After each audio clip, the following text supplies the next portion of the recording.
It's my pleasure to introduce Peter Berkowitz, the Tad and Dianne Taube Senior Fellow with the Hoover Institution, Stanford University. The pieces of Mr. Berkowitz's distinguished career run the gamut from political theory to foreign policy to international law, and those are just the highlights. Between books, Mr. Berkowitz has written hundreds of articles offering timely insight into the news of the day, never skipping breadth nor depth on any of them. Further, he's the author of 4 books, Constitutional Conservatism, Liberty, Self-Government, and Political Moderation in 2013, Israel and the Struggle over International Laws of War in 2012, Virtue and the Making of Modern Liberalism in 1999, and Nietzsche, The Ethics of an Immoralist in 1995.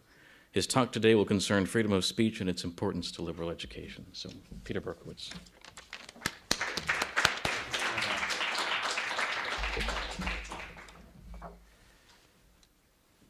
Thank you very much, Andrew, and thank you for the invitation. Thank you to YAF, and thank you to Beloit College for the opportunity to discuss what I think is a central issue for higher education, liberal education specifically, and that's free speech. So, whatever the situation may be here at Beloit College, free speech is embattled around the country, and so is liberal education, and that's not an accident. Vigorous free speech undergirds liberal education, and a proper liberal education exemplifies the benefits of free speech, and a proper liberal education teaches the principles of free speech. The troubles that beset liberal education in America have been a long time in the making. So first, a brief history of the decline of liberal education in the United States. In 1951, the young William F. Buckley published a book called God and Man at Yale. This book documents the use of the curriculum to advance political aims, despite the curriculum's pretensions to be neutral. In the late 1960s, in the Public Interest, a journal of opinion and policy, a special issue was devoted to universities. At the time, students were demanding the transformation of the curriculum into a vehicle for achieving left-wing social change. In numerous cases, professors and administrators complied. This was the late 1960s. In the 1970s, many students of the 1960s brought to graduate school programs in the humanities and the social sciences the belief that teaching and scholarship should be seen as politics by other means. In the late 1980s, not long after the first wave of 1960 students became tenured professors, an obscure professor of political philosophy at the University of Chicago published a book about the decline of higher education that became a most unlikely New York Times bestseller. In The Closing of the American Mind, Alan Bloom argued that colleges taught a dogmatic relativism that impoverished students' souls and left them ill-prepared to understand liberty and self-government. Bloom advocated a return to the study of the great books. In the late 1990s, 10 years later, University of Pennsylvania professor Alan Charles Kors and attorney Harvey Silverglate published a book called The Shadow University. They carefully examined higher education's betrayal of free speech and due process. That was 20 years ago that The Shadow University was published. In 1999, Kors and Silverglate established the Foundation for Individual Rights in Education. Some of you may know of it as FIRE. Over the last 20 years, FIRE has confronting a mounting workload of cases involving the defense of free speech and due process. FIRE's aim in 1999 was to put itself out of business within 10 years by dealing with the problems of free speech and due process effectively. Instead, FIRE still finds itself after 2 decades bigger and busier than ever. And today, over the summer, Brown University removed from the university website a research paper by a physician and Brown assistant professor of the practice of behavioral and social sciences. Why was this paper removed? Because the research suggested that gender dysphoria occurring in puberty could possibly result from peer pressure. So much for free speech on campus. Also this summer, more than 40 prominent academics wrote a letter to the New York University president and the New York University provost, demanding that they disregard charges of sexual misconduct leveled against leading postmodern literary theorist, Professor Avital Ronell. Why did these eminent professors demand that charges of sexual assault be disregarded? Well, in this case, they demanded it because, one, Ronell is a distinguished scholar, and two, she is their friend. So much for due process. A few weeks ago, some Yale Law School professors canceled classes. Why? To allow students to travel to Washington to protest then Judge, now Justice Brett Kavanaugh's confirmation to the Supreme Court. For the same purpose, the University of South Maine offered students a tuition-free credit to travel to D.C. So much for a non-politicized education. So, throughout the country, the problems are serious. Today, I want to discuss some of the more dramatic ways in which our universities have lost their way. I'm going to concentrate on free speech, but I'm also going to argue that the struggle for free speech on campus is bound up with the struggle for due process and the struggle for a core curriculum. And all three, the struggle for free speech, the struggle for due process, and the struggle for core curriculum, are part and parcel of the struggle for liberal education. So, I'll go in this order. First, I want to offer a few remarks about an almost entirely unread speech that, these days, John Stuart Mill delivered in 1867. It was his rectoral address. He was made honorary rector of the University of St. Andrews. His one responsibility was to deliver an address. He did so. His theme was liberal education.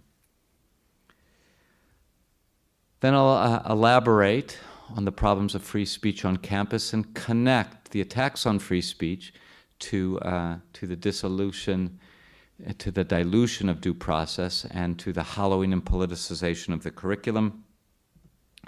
And finally, if there's enough time, I want to direct your attention to some more of John Stuart Mill's writings because of the light they shed on, seems to me, the proper spirit of liberal education, the proper form of liberal education, and the proper content of liberal education.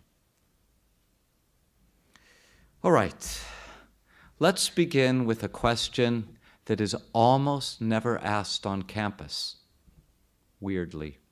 And that question is, what is liberal education? First, let me say that liberal education is of immense importance. That's because it's indissolubly bound up with our freedom, our prosperity, and our national security. Let's think about liberal education. Let's take first the liberal in liberal education. The liberal in liberal education does not mean progressive or of the left. It rather refers to the modern tradition of freedom, the tradition out of which the American Constitution emerged. This tradition holds that human beings are by nature free and equal. This tradition regards government's chief purpose as securing individual rights shared equally by all. This tradition regards legitimate government as grounded in the consent of the governed. This tradition shares the rights shared equally by all through limited government, free markets, and a vibrant civil society. To maintain Americans' experiment in self-government requires an education for freedom, a liberal education. But what's the content of liberal education? What are the rules and norms that should govern communities devoted to liberal education? What's the spirit of liberal education? As I said, it's odd that universities these days almost never ask this question. Beloit College would be unusual if During freshman orientation, there was a session devoted to the purpose, the structure, the form of liberal education. Most colleges don't think it's interesting or useful to have such a session. As I've suggested, in the matter of liberal education, we do well to follow Mill, John Stuart Mill, born in 1806, passed away in 1873. Mill was the outstanding liberal thinker of his age and perhaps of any age. As I mentioned, he forthrightly addresses our subject for today, liberal education, in his 1867 electoral address. He begins, and we'll only have time to discuss the beginning, alas, he begins with a distinction between professional education and liberal education. He has no interest in disparaging professional education, but he does want to distinguish it. Professional education is about preparing you for remunerative labor. Very important in a free society that individuals be able to care for themselves. But liberal education has a different aim. It's related, but a different aim. According to Mill, the aim of liberal education is to form, I quote now, capable and cultivated human beings. Capable and cultivated human beings. Capable and cultivated for what? For freedom. For flourishing as free individuals. Capable and cultivated for self-government, and that means self-government in the double sense. Self-government means governing yourselves. But self-government also refers to participating in the government of the nation. Well, how does liberal education do that? Prepare you for self-government in the double sense. In two ways. It furnishes minds and it refines minds. And yes, that implies, no offense intended, it implies that you come to college before your minds are properly furnished and completely refined. With what does liberal education furnish your minds? With knowledge of literature, history, math and science, economics and politics, morals, philosophy, religion. How does liberal education refine your mind? By teaching you to ask hard questions, by teaching you to see matters from a variety of points of view, by teaching you to respect dissenting opinions, to examine them, and to find the portion of truth they almost always contain. In furnishing and refining minds, liberal education can't help but temper judgment, foster civility and tolerance, and enhance thoughtfulness. These, by the way, are essential qualities for citizens of liberal democracies. And also, a proper liberal education, while it's different from a professional education, can't help but make us more thoughtful, wiser professionals. Unfortunately, liberal education is in bad shape. Again, maybe not here at Beloit College, but certainly throughout the land. Liberal education is exposed to three major threats. Universities and colleges are attacking and curtailing free speech. They are denigrating and diluting due process, and they are hollowing and politicizing the curriculum. These threats are not isolated and independent. They're intertwined. All are rooted in what John Stuart Mill called in another book, On Liberty. I hope you've all had a chance to read it, and if you haven't, I hope you make a chance for yourself to read it. What Mill calls in that work, quote, an assumption of infallibility. All the errors, our problems with free speech, due process, and curriculum, I also believe are rooted in an assumption of infallibility.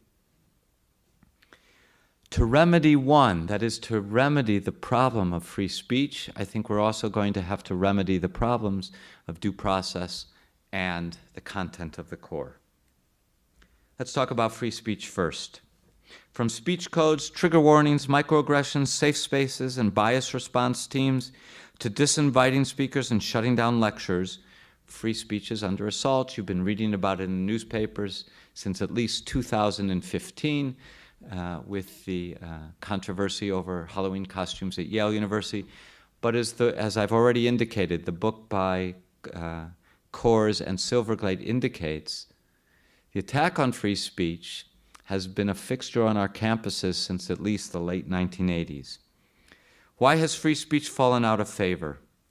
Well, again, with respect, many students don't understand what the arguments are in favor of free speech.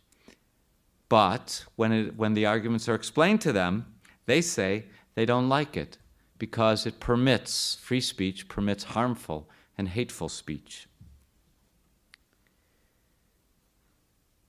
Many students and faculty now believe that there is a conflict, a severe conflict between free speech on the one hand and diversity and inclusion on the other hand. By the way, free speech, I do believe, is a good on campus, and diversity and inclusion, I also believe, is a good and important good to higher education. Why the fundamental conflict? What's the argument? The freer the speech the argument goes, the more pain and suffering is caused to marginalized students. This way of thinking, I believe, springs from a faulty understanding of free speech and of the kind of diversity and inclusion on campus that we ought to seek.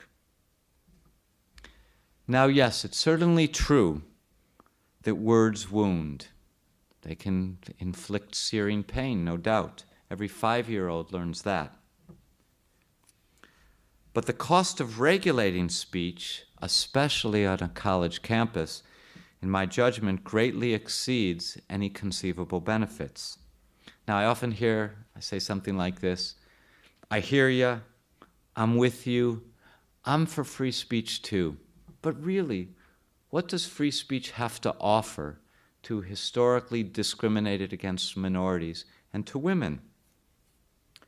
The short answer is that free speech offers to them, historically discriminated against minorities and women, the great and precious goods that it offers to everyone else.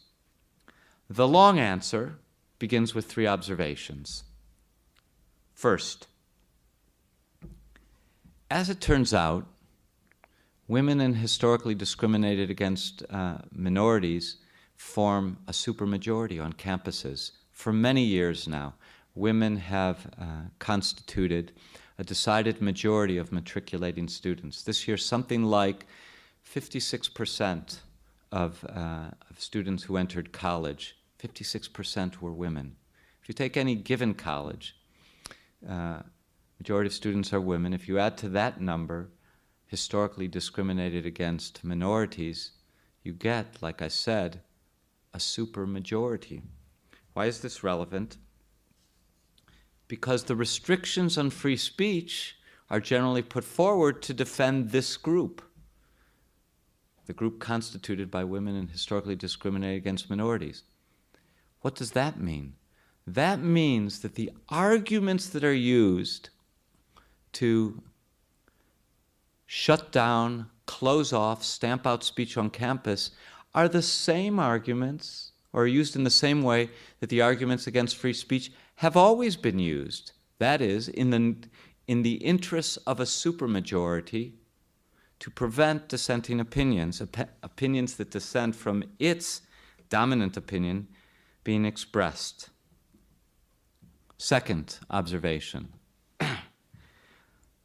Far from the tool of oppression that free speech is often presented as these days, as a historical matter, free speech has always been a weapon of those who lack political power.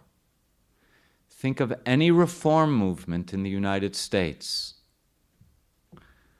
from abolition to progressive reform, to acquisition of the vote for women, to the civil rights era, to the quest for rights for gays and now for transgenders. Unthinkable without broad and deep protection for freedom of speech. A third observation. Campuses that uphold free speech are by nature diverse and inclusive. Why is that? Because free speech is committed to offering the same benefits to everyone, regardless of, without attention to, race, class, or gender. What is that opportunity? The opportunity to express one's opinions with the best evidence and arguments at one's disposal. And not less important, the opportunity to listen to and learn from a variety of voices, some bound to complement, some sure to conflict with one's own convictions. And more generally, campuses devoted to free speech offer the opportunity to live in a special kind of community, one of a kind in your lives, communities that should be devoted to intellectual exploration and the pursuit of truth. Unfortunately, too often, universities encourage, I want to say also conspire, to encourage students to see themselves as weak and wounded, as frail and vulnerable. Our universities, our educational system, encourages students to see certain opinions as essential to their identities, and to believe that opinions that contradict their own somehow perpetrate violence against their person. And so, I use now a phrase of art, and so invalidate their humanity. I believe that students should be encouraged to view themselves as made of sterner stuff. We should be training students to be strong, to be skeptical and curious, conscientious and bold, attentive, cool, and clear in listening and in speaking. We should be teaching students at our colleges and universities to see the acquisition of knowledge and the quest for truth as essential to their identities as college students.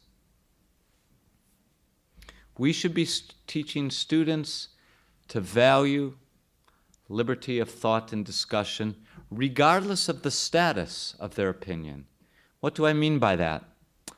John Stuart Mill teaches us in Chapter 2 of On Liberty, called Of Liberty of Thought and Discussion, that there are really only three possibilities regarding your opinion.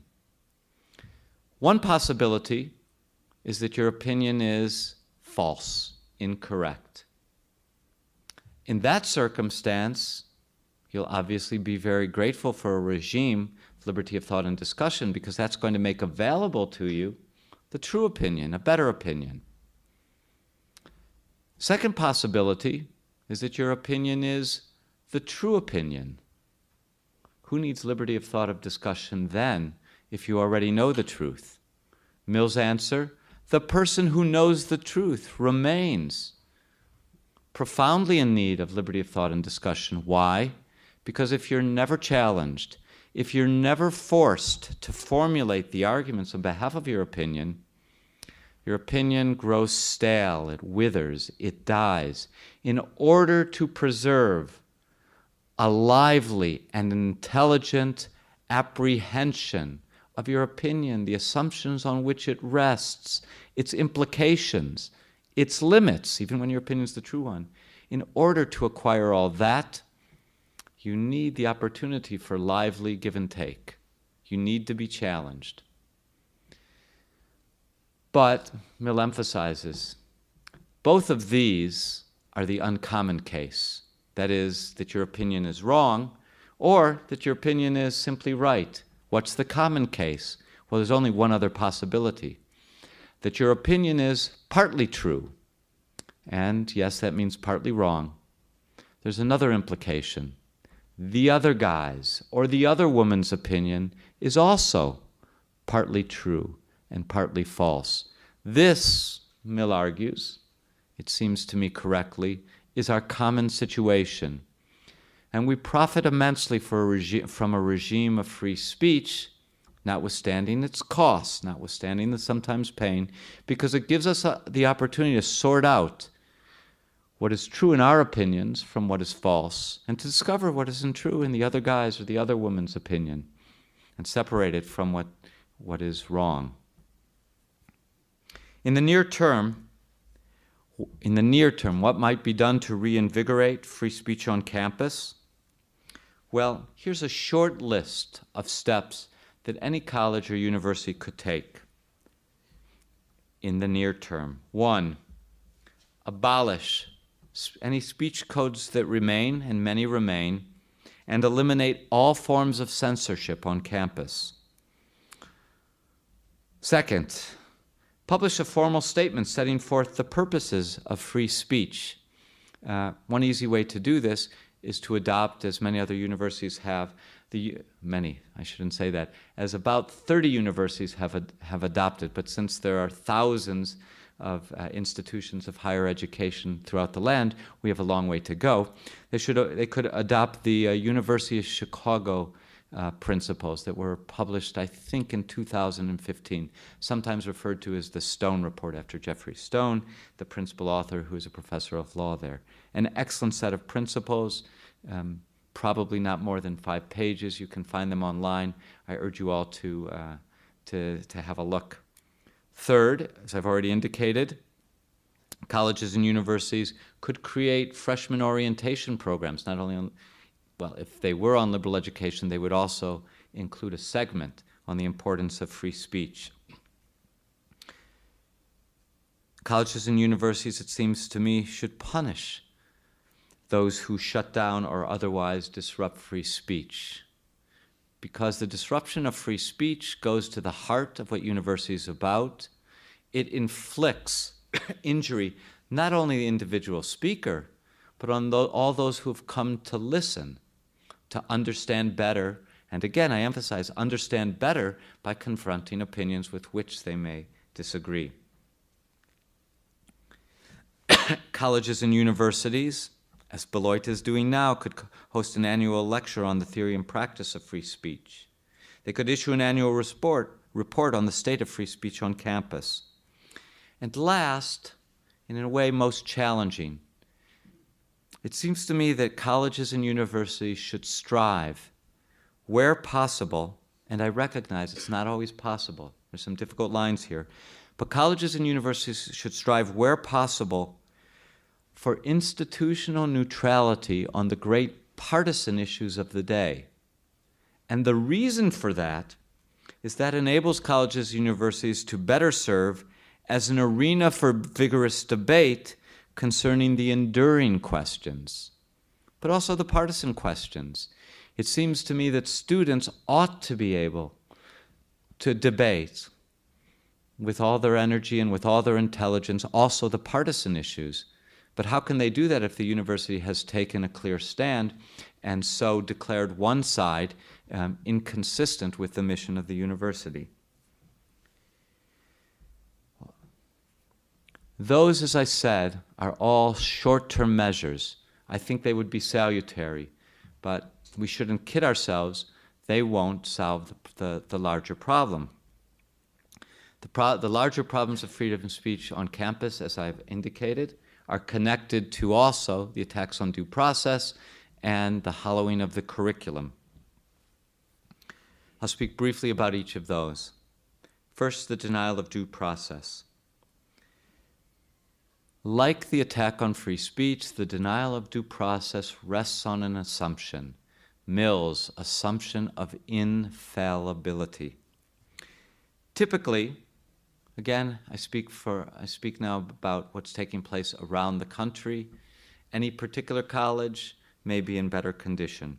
But typically, campus proceedings dealing with allegations of sexual misconduct lack due process protections. For example, universities have been known to scale back or eliminate the presumption of innocence. Colleges and universities have been known to refer to the accused as the perpetrator and the accuser as the victim. This is exactly what actually hearings are designed to determine. Colleges and universities have been known to limit or eliminate outright the right to cross-examine, part of the bedrock of justice in free societies. Colleges and universities have been known to restrict or deny access to the charges or evidence against the accused. Colleges and universities have been known to deny, to circumscribe or deny outright the right to counsel. And colleges and universities now commonly, up until 2017, under a directive issued by the Obama administration, have used the lowest evidentiary standard, preponderance of evidence, despite the gravity of charges and the severity of punishment in cases involving allegations of sexual misconduct. To top it all off, universities have been known to violate their own published rules and procedures to achieve their desired outcome. Now, I hasten to add, please don't misunderstand. There's no room for sexual harassment and, of course, no room for sexual assault on campuses. Women who come forward with accusations should be immediately provided by the universities with proper medical care, psychological counseling, necessary, reasonable accommodations. And in my judgment, if the allegation is one of sexual assault, sex without consent, the women should be directed promptly to go to the police department. Due process, the notion of due process, fundamental fairness, embodies the recognition that both accusations in all matters and defenses against accusations in all matters are put forward by fallible human beings, and that implementing justice is always the work of fallible human beings. And that's because the only kind of human beings known to us are fallible human beings. Therefore, fundamental fairness is not merely a technical legal concept. It's a notion that runs through the entirety of our experience in liberal democracies. A few brief comments about the hollowing and the politicization of the curriculum. Here, too, the assumption of infallibility is at work, it seems to me. A common conceit on campuses these days is that the history of our civilization, of the United States in particular, but of the West in general, is either not worth knowing, or we already know that it's awful, fundamentally characterized by endless oppression, by racism, sexism, and class bias. This is not the only reason, but it's one of the reasons that the curriculum at most colleges and universities is, utterly incoherent, a mismatch of unconnected courses that provides every student an almost unique education and thereby deprives students of, among other things, a common basis of learning that would enable you to conduct serious conversations and more clearly express your disagreements and learn from one another. Moreover, we see at colleges and universities throughout the land a routine exclusion of more conservative ideas and an aggressive promotion of progressive ones. Worse still, or the source of all this, is that our colleges and universities are failing to teach the truly liberal principles, the old-fashioned liberal principles, that modern tradition of freedom with which we began. Our colleges and universities are failing to teach the liberal principles that clarify why we must study both progressive and conservative ideas, and why it is in our interest to study the history of the principles on which our civilization rests. What should be done? Again, I have to be brief here. At the very least, and in the near term, it seems to me that all students who graduate from our colleges and universities should be expected to have taken a course on the principles of freedom, political, moral, and economic freedom that undergird the American constitutional order and which have deep roots in Western civilization. Of course, I hope it's understood that I believe that the study of freedom should be undertaken in the spirit of freedom. I'm not speaking about a course that engages in cheerleading. I'm talking about a course in which students master the facts about these principles and carefully examine their strengths and weaknesses, their advantages and disadvantages, compare them, the principles that distinguish other civilizations, other approaches to organizing our shared life. I would like to see a mandatory course on the great moral, political, and religious questions that define Western civilization. Any course on those questions will feature the seminal and conflicting answers. Such a course is a lesson not in dogmatism, but a lesson in the complexity of the civilization of which we are inheritors. And because all serious study of morals and politics is comparative study, I would also like to see a mandatory course on at least one non-Western civilization. Also, by the way, not a cheerleading course, but a course that examines seriously, rigorously, the principles, the history, the literature, the forms of economic organization, the high points and the warts of other civilizations. I wish I had more time to talk about how certain additional texts by John Stuart Mill teach us about the form, the spirit, and the content of liberal education. Maybe there'll be opportunity during questions and conversation. Here, at this point, though, I should end. And I end with a challenge, maybe a challenge that is already crystallized in your minds. I've been speaking against the politicization of liberal education. Might it not be said that my own presentation is thoroughly political? Yes and no. Certainly, I have argued that liberal education is not, should not be neutral. Its explicit goal is to form individuals fit for freedom.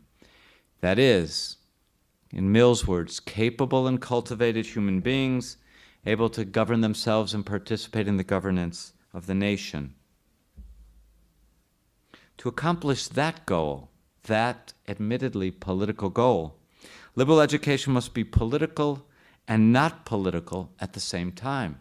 How can you be political and not political at the same time? Liberal education must function, more or less, as religion functioned in America in the 1830s, at least according to Tocqueville. Religion, Tocqueville argued, in Democracy in America, was the first of America's political institutions precisely because it stayed out of politics. By concentrating on its own affairs, on religious affairs, religion rendered a great service to democracy, argued Tocqueville. By focusing on religious affairs, religion fostered a moral character appropriate to democracy. I think something similar should be said about liberal education. For liberal education to contribute to liberal democracy in America, it must concentrate on its own affairs. What are the affairs of liberal education? We've discussed that already. Furnishing and refining minds. To do this, universities must foster free speech, safeguard due process, and provide a solid core to the curriculum. You students should demand nothing less from your college. Thank you very much, and I'd be delighted to field a few questions. Yes, sir.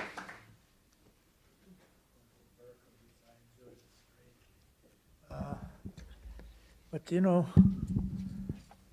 I'm looking for a deification or recognition of one little sign that we don't seem to recognize, and that is the question mark. I only have one sign on my door. I've been here 30 years, and Wow. I only have one sign on my door. Question your answers. And then question them again and again. And the more ingrained those answers that you think you have, the more you should question them. And that includes everything, including the Bible, and certainly including some of our basic political principles about democracy and diversity and all those other things. Question them. Don't deny them, but question them.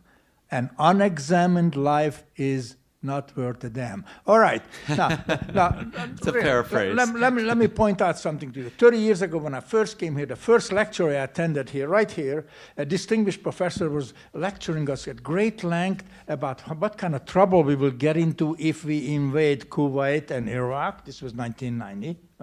Wow. Some of you were not around. Anyway, and how Arab unity will get us. And I said, a three-word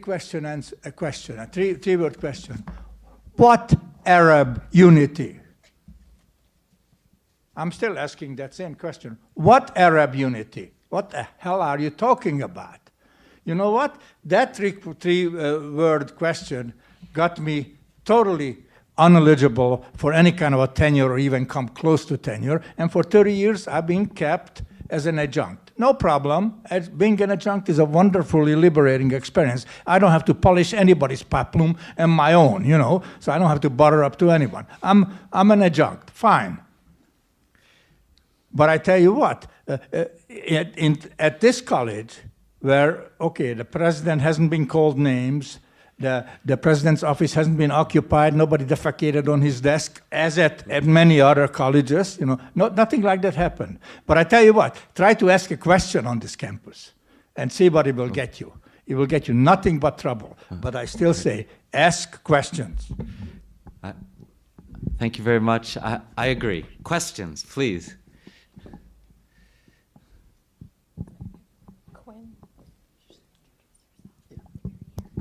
Hi there. My name is Quinn Bruner. I'm a sophomore. to meet you. First, I'd like to thank you for coming, Mr. Berkowitz. Pleasure, I really pleasure. appreciated I really enjoyed your lecture. Pleasure. Thank you. So my question for you is so you talked a little bit about this theoretically, but when it comes to application, how does an institution balance providing free speech for all with like protecting the speech of like marginalized groups when like they definitionally have been like they have had less of a voice. So like what's the role of the institution in protecting their like upholding their freedom of speech? Well, first of all, it's not absolutely obvious what the connection is between a history of oppression of a group to which you belong and your current circumstances on campus. It is the job of the college to protect everybody's freedom of speech vigorously. And I'm tempted to say, although I know this won't be satisfying, and I'm happy to deal with the follow-up, period. Everybody's speech should be protected vigorously. What the actual argument that's often being made is that those who belong to historically discriminated against minorities and women should get heightened protection, and the heightened protection consists in telling other people to shut up. Whatever the solution is, it's not that. I suggested what the proper approach is. The proper approach is to equip students with the virtues of free speech. Very interesting passage. I urge you to check it out. At the end of Chapter 2 of Liberty of Thought and Discussion, Mill addresses this question. In order to accomplish free speech, because not everybody enters the public sphere equally gifted, equally able, equally empowered, should we have rules that determine who gets to speak and what he or she may say? And Mill's answer is an emphatic no. He says, he asks, what is the real morality of public discussion? And And he makes clear the real morality of public discussion involves the virtues that we bring to our conversations. What I'd like to see is our universities equipping those students who come less willing or less able for whatever reason. And by the way, some people arrive at universities not because they belong to groups that have been historically discriminated against, because they may be shy by nature, by temperament. And the shyness may impair their ability to participate in give and take, to ask questions, to risk attacks on one's convictions. Seems to me it's the job of the university to better equip you with the virtues of lively give and take, of lively conversation, to teach you that it's for sure in the fields of morality and politics, there is no way to learn without I'm going to use a fancy word now, the dialectic of question and answer. So I want to see universities equip all students with the virtues that enable them to participate vigorously in lively give and take. Yeah, sure. My name is Zach Day. I'm a sophomore as well, and I thought your speech was interesting. Thank you. Got a question about how, when do you think that free speech, if at all, was at a peak or fully entrenched in liberal education? Is there a certain period or set of years? When's that? It would be a big mistake to think that there was some kind of golden era. But in acknowledging that freedom of speech has always been difficult, has always been difficult, I don't think we let ourselves off in the slightest. There's always been a fight for freedom of speech.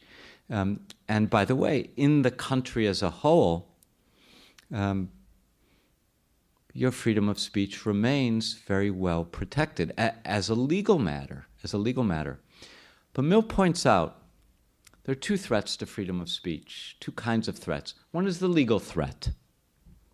The other kind of threat is the threat that comes from public opinion, social pressure, we might say peer pressure, the pressure to conform with majority opinion. This has always been a problem. Now, we could walk back and we could say, we could look at the great opinions by the Supreme Court in defense of freedom of speech throughout the 20th century. Those are for sure highlights. But I'm not going to suggest that somehow in the 1950s or before the upheavals on campus of the 1960s or in the 1920s or in 1787, the situation for freedom of speech was terrific. Each generation has to fight for freedom of speech, and the reason is, as Tocqueville understood, as Mill understood, as James Madison and the Federalist understood, the natural inclination of majorities is to stifle the speech of those who are in a minority. That's why in the United States we don't have a pure democracy. We have a qualified democracy, a liberal democracy that protects individual rights. So, to sum up, I can't think of a golden age. Every generation anew has to fight for freedom of speech. Now, the problems, the challenges of freedom of speech differ from generation to generation. The specific form in which the challenge to freedom of speech is manifest today differs from the challenge that, say, Alan Bloom wrote about in the 1980s, 30 years ago. It's a recurring challenge, and we need to rise to that challenge, to the challenge as it manifests itself today.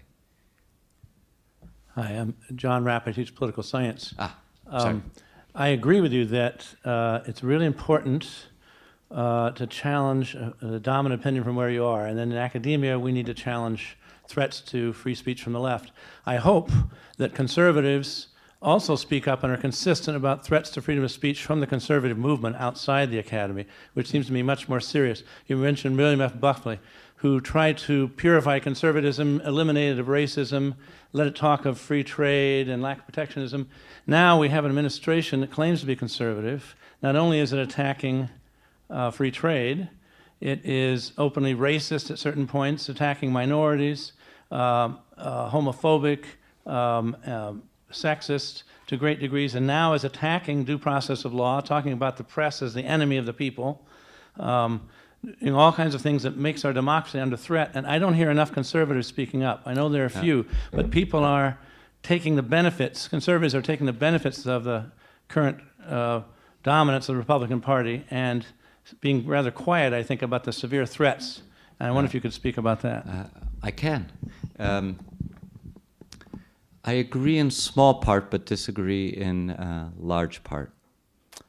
First, you actually enumerated many complaints against conservatism. Only one of them has to do with free speech.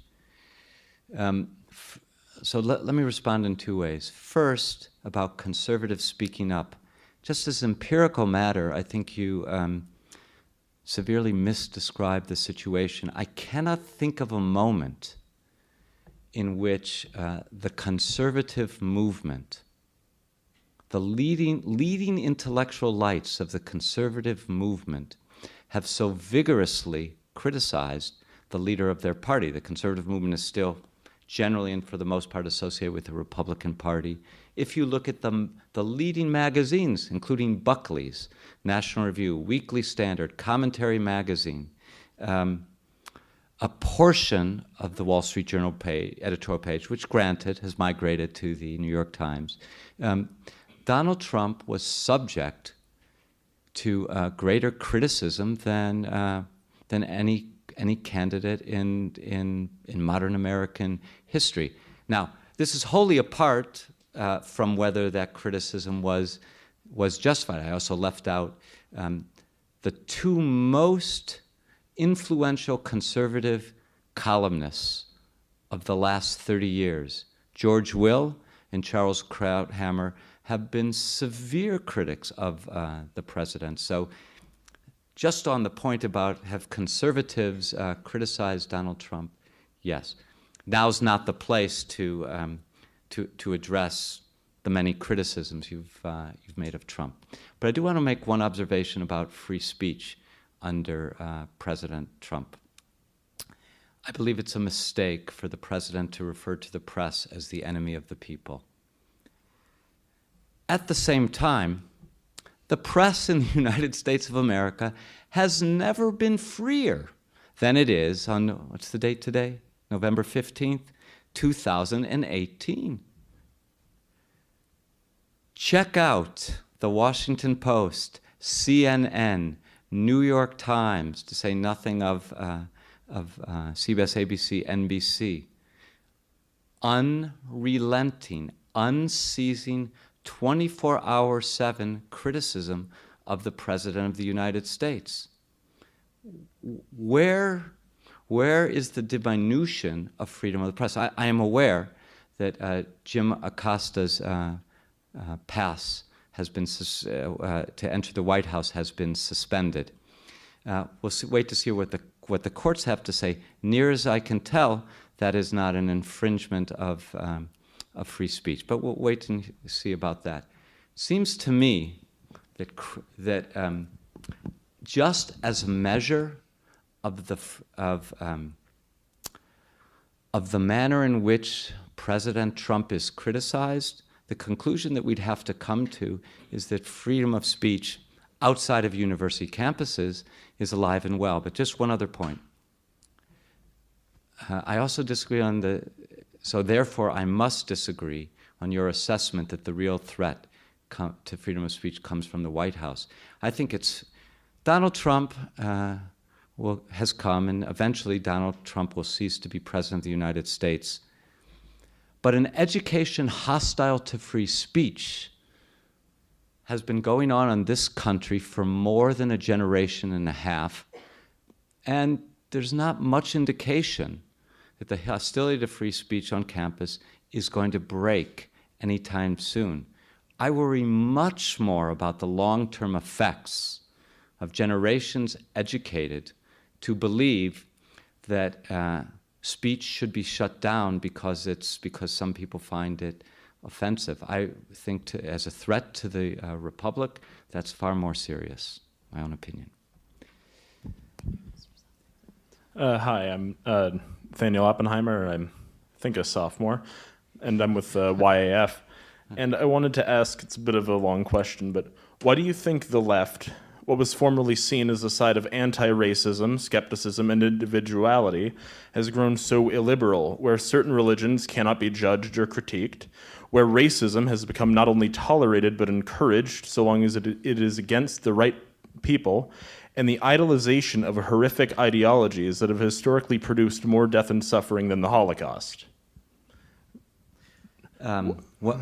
As a conservative, and I presume someone who's further to the right, I imagine you've had critiques of the left, and I'm curious what exactly you think has led to them going down this horrible road. Thank you very much. It's a fair question. Let me put it in simpler terms. The question is, why, in my opinion, has the left lost its way? Well, a proper answer would go on for quite a while. The short answer is that it detached its moorings from, it seems to me, solid constitutional principles. It allowed itself to radicalize its ambitions for equality. It lost sight of the kind of freedom and the kind of equality that our Constitution promises. Our Constitution promises a formal freedom and an equality in regard to rights. It does not promise an equality of outcome. And it can't do so, as the Federalist explains, without violating our freedom and without becoming tyrannical. So I may sound like a broken record here too. The left has also lost its way, it seems to me, because liberal education, and now education that runs all the way to kindergarten, has also lost its moorings in the principles on which American constitutional government rests. So we allow ourselves, or a segment has allowed itself, to radicalize these demands, to transform the demand for formal equality before the law into a demand for equal outcomes. But the demand for equal outcomes regards an extremely large and intrusive state, or an extremely large and intrusive college bureaucracy, to make sure that in its judgment all opinions are expressed with equal force and heard with equal sympathy, which means giving some people a leg up and restraining others. So again, I said the short answer, but that was a long answer. The short view is we've lost, a significant segment has lost its bearings because it ceased to study the principles on which our form of government is based. Maybe this will be the last question. Hi, my name is Sergei Tagashov, and my question is, I agree with you that there are attacks on free speech on college campuses, but as you said yourself, never American media is freer in its right of speech, but that media, the people who work in that media are all mostly college graduated people. Yes. So my question is, how can it be that where you're saying that there are attacks on free speech on college campuses, but they're not moving into other spheres of life? Oh, but I think they are moving into other spheres of life. We have, on the one hand, the most pampered press of all time, and the press which believes that it suffers under unbearable restrictions on its speech. Does that remind you of anybody of a certain sensibility? I think that our politics, which is marked by, as all observers note, increasing polarization, increasing tribalism, where one side typically comes across as smug and self-satisfied, and the other side typically comes across as angry and resentful. What could that remind you of? Well, it could remind you of campuses where the curriculum encourages one side, one set of opinions to regard itself as simply true, and encourages students to see other political opinions as a reflection of surpassing ignorance and great evil. It seems to me, alas, our political life today and our polarization are a all too accurate reflection of the spirit of tribalism that's being inculcated alas, on our campuses. I'd like to end on a lighter note. But I think that's the last question, yes? Okay. Thank you. Thank you.